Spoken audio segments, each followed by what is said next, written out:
राधे, कैसे हैं आप लोग? I hope you good. तो स्वागत है आपका डिग्लेटरिंग के पार्ट 3 में, जो कि है आज हम करेंगे अपने टाड़ के कैबिनेट को क्लीन और ऑर्गेनाइज्ड। आज मैंने अपने हस्बैंड को चढ़ा दिया है और कह दिया कि इसको खाली करो, उसमें जो सामान रखने का है वो रखेंगे, जो रखने का नहीं है, जो अनयूज़ है उसको हटाएंगे।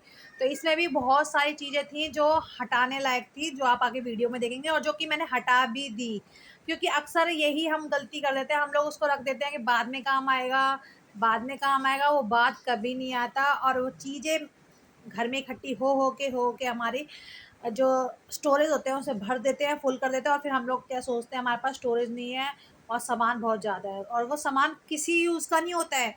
तो आज मैंने अपने हस्बैंड को कहा कि आज आप इस पूरी टाँट के जो कैबिनेट है पूरे को खाली कर दो और इसमें जो भी सामान है उसको निकाल दो। और फिर अपने घर से डिग्लेटरिंग को करना और सही सामान को रखना, अनयूज़ को हटाना इतना आसान भी नहीं है गाइस, क्योंकि मुझे पता है मैं भी बहुत मतलब करती हूँ कई, क्योंकि सफाई हम हर साल करते हैं अपनी दिवाली की। बहुत सारी चीज़ें हम लोग हटाते भी हैं, फिर भी जब हम उसको दोबारा 2 महीने बाद 3 महीने बाद उस चीज़ को जगह पर जाते हैं तो वहाँ पर वो एक्स्ट्रा चीज़ें फिर से मतलब मौजूद मिलती हैं, जो हमारे किसी काम की नहीं होती, लेकिन फिर भी वो रखी होती हैं।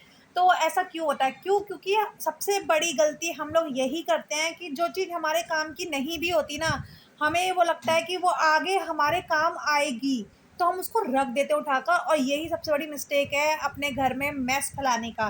क्योंकि मैं इतनी बार सफाई कर करके मैं इतना चीज़ समझ गई हूँ, क्योंकि मैं जब भी अलमीरा हो, बैग हो, बेड हो या ये कैबिनेट हो, जब भी इसको खोलती हूँ ना, इसमें सामान भरा ही मिलता है। आज मैंने अपने हस्बैंड से कहा आप सब कुछ निकाल दो, क्योंकि पहले सब कुछ निकालो भागे कि कभी भी हम कोई चीज़ करें तो पहले उस चीज़ को खाली करें पूरी तरीके से।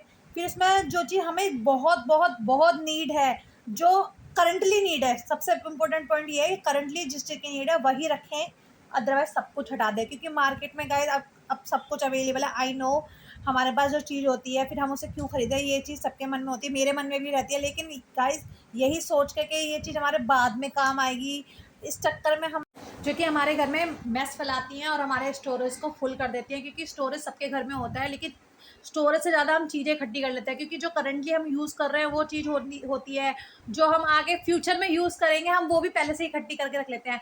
तो मुझे अब ये चीज़ समझ में आई, इतनी सफाई कर करके दिमाग लगाते लगाते, कि हाँ, हमें जो चीज़ करंट में यूज़ है वही रखें, जो फ्यूचर में हमारे काम आएगी वो ना रख के जो ज़्यादा ही फ्यूचर में मतलब जो बहुत ज़्यादा एक्सपेंसिव है वो चीज़ हम रखें, जो बहुत ज़्यादा नीड है। अदरवाइज़ सब चीज़ें आजकल मार्केट में अवेलेबल है, सही प्राइस पर है, तो हमें ये चीज़ें इकट्ठी घर में नहीं रखनी चाहिए, क्योंकि वो एक तरीके से कबाड़ हो जाता है। क्योंकि कोई चीज़ हम ज़्यादा स्टोर करके रखते भी हैं ना, तो वो जब हम उसको निकालते हैं उसको यूज़ करने के लिए, तो वो ना मतलब या तो स्टील में जंग लग जाता है, कपड़े होते हैं तो उसमें फंगस लग जाते हैं, कपड़ा मतलब फट जाता है, चूहे फाड़ कुछ भी हो जाता है, तो वो चीज़ें यूज़ की नहीं बचती हैं, तो फिर फ़ायदा क्या है? उतने टाइम तक हमने उस चीज़ को सहेज के रखा, उसका फ़ायदा क्या हुआ? तो इससे बढ़िया है कि हम उस चीज़ को निकाल दें, जो हम अभी हमारे लिए यूज़ किया हम वही रखें, जो चीज़ हमारे काम की नहीं है हम उसे हटाकर उसको दे दें, जिसको वो अभी फ़िलहाल में वो यूज़ कर सकता है। चाहे वो कपड़े हों, चाहे वो आपकी किचन में कोई बर्तन हो, चाहे वो आपके कोई बच्चों का टॉयज़ हो या आपकी क्रॉकरी हो, कुछ भी हो, वो आप यूज़ नहीं कर रहे हैं तो आप उसको दे दीजिए ना, ऐसे पर्सन को दे दीजिए जो वो यूज़ कर ले। इससे क्या होगा, आपके घर में मेस भी कम फैलेगा, आपकी चीज़ें ऑर्गेनाइज़ रहेंगी और जो जिसके वो काम की है उसको भी हेल्प हो जाएगी, उसके वो काम आ जाएगी। तो इससे बढ़िया क्या है गाइस? तो मुझे तो इतना समझ में आया, और आपको क्या लगता है प्लीज़ मेरी इस थिंकिंग से या मेरे इस डिक्लटरिंग के आइडिया से कौन-कौन सहमत है, प्लीज़ वीडियो में कमेंट करके ज़रूर बताइएगा। तो यहाँ आपसे बात करते-करते यहाँ पर सारा सामान जो मेरे हस्बैंड ने निकाल दिया था, तो फिर मैंने ना, लेकिन एक गृहिणी जो होती है वो सारा एकदम से, मेरे हस्बैंड ने तो कहा कि लाओ मैं पैक सामान दो, मैं सारा फेंक के आता हूँ। बट मैंने नहीं, क्योंकि ना कितना भी हम सोच लें लेकिन फिर भी हमें ये लगता है नहीं, जो ज़्यादा नीड का हो कहीं साथ में वो भी ना फेंक जाए।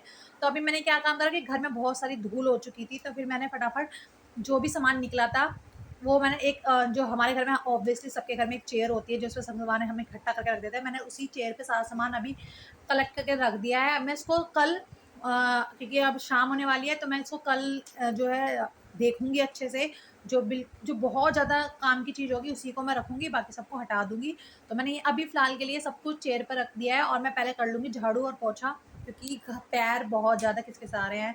और जो बेडशीट थी ना, उस पे जब मेरे हस्बैंड ने सारा कैबिनेट से सामान निकाला था टाँड वाले से, तो बहुत सारी उन्होंने वहाँ पे झाड़ू से कूड़ा-वूड़ा भी निकाला, तो काफ़ी सारी मिट्टी जो है वो बेडशीट पे गिर गई है। तो मैं उसको पहले बेडशीट को भी हटा दूँगी, बेडशीट को भी चेंज कर दूँगी, ताकि हम लोग रात को चैन से सो पाएँ और एक मतलब एक प्रेज़ेंटेबल घर हो जाए कि अचानक मेरे घर में कोई आ जाए तो उसको ये ना लगे कि हाँ, ये क्या हो रखा है। तो मैंने इसको चेयर पे रख दिया, इसको मैं ढक दूँगी किसी कपड़े से अगर अचानक मेरे घर कोई आ जाता है।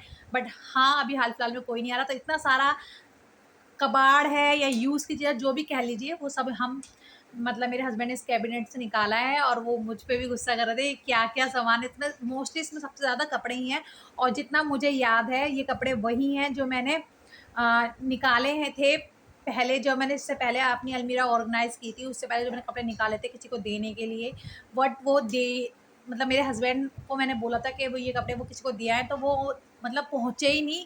तो मैंने वो कहते नहीं है, जो चीज़ हम लोग इकट्ठी कर लेते हैं उसके लिए स्पेस खाली जो दिखता है, तो मैंने उसमें जो स्पेस खाली मुझे टाँड़ का ही दिखा, मैंने क्या काम करा, अलमीरा से निकाला, उसमें भर दिया। तो फ़ायदा क्या हुआ? कुछ फ़ायदा नहीं हुआ। हमने एक तरफ खाली करा, दूसरी तरफ भर दिया, तो उसका क्या फ़ायदा? तो इसीलिए आज ऐसा नहीं करूँगी मैं। अब मैं फटाफट झाड़ू-पोछा कर लेती हूँ, उसके बाद जो ये सामान है इसको मैं कल देखूँगी, और जो चीज़ हटाने की होगी मैं उसको मैं हटा दूँगी। और ये उसी दिन का व्लॉग है गाइज़। दोपहर में मैंने क्या कहते हैं बेड को ऑर्गेनाइज़ किया था, तब मेरे हस्बैंड घर पे नहीं थे। वो बाहर गए थे। वो क्यों गए थे बाहर? कुछ ज़रूरी घर का सामान लेने गए थे। वो भी आपको पता चलेगा आगे। तो इसलिए मैं जितना मैं कर सकती थी मैंने बेड को ऑर्गेनाइज़ करा, लेकिन कैबिनेट पे मैं नहीं चढ़ सकती, तो मैंने क्या काम करा, अपने हस्बैंड का वेट किया जब तक वो आ गए। फिर उनको आने के बाद मैंने उनको लगाया अपने साथ, उन्होंने सारी कैबिनेट को साफ़ किया। अभी फिर हम लोग मतलब मुझे किचन को भी साफ़ करना है। किचन में भी जो चीज़ यूज़ की है उसे रखेंगे, और जो यूज़ की नहीं है वो हटा देंगे, वो आप आगे देखेंगे। और मेरे बेटे के टॉयज़ को भी कलेक्शन काफ़ी सारा इकट्ठा हो गया है, उसमें भी बहुत मैस फैला हुआ है, उसको भी हम लोग चेक करेंगे, और जो भी यूज़ के हैं वो रखेंगे, बाकी हटा देंगे, क्योंकि टॉयज़ भी बहुत सारे इकट्ठे हो गए हैं। फिर भी उसके पास इतनी गाड़ियाँ हैं, और उसके पास एक्स्ट्रा खिलौने भी बहुत कुछ है।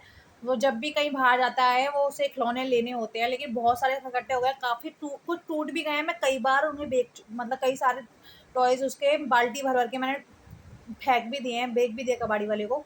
बट हर बार वो कुछ ना कुछ खिलौने निकालते हैं, तो इस बार भी मैंने कुछ टॉयज़ को निकालूंगी और उन्हें भी हटा दूंगी, क्योंकि कोई फ़ायदा नहीं है स्टोर करने का। तो अभी लेकिन एक एक करके हम लोग करेंगे। तो अभी फर्स्ट मैंने जो बेड को करा, अब सेकंड मैंने टाँड़ को करा, अब थर्ड जो है बाहर की एक कैबिनेट है जिसमें मेरे हस्बैंड अपने ये जो घर की कुछ चीज़ें होती है, टोंटी वगैरह, प्लम्बिंग का काम जो सामान होता है, और ये कील वगैरह, हथौड़ी वगैरह जो भी सामान है उन सबको जो हाँ मेरे हस्बैंड रखते हैं, वो भी कैबिनेट को मेरे हस्बैंड जो है क्लीन करेंगे, मैं उनसे ही करवाऊँगी।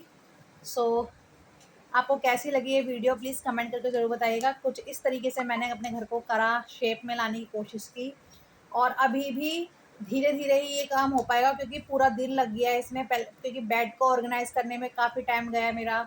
अब टाँड़ को साफ़ करने में टाइम गया, अभी इस जो टाँड़ से सामान निकला है उसको छाँटने में भी काफ़ी टाइम जाएगा।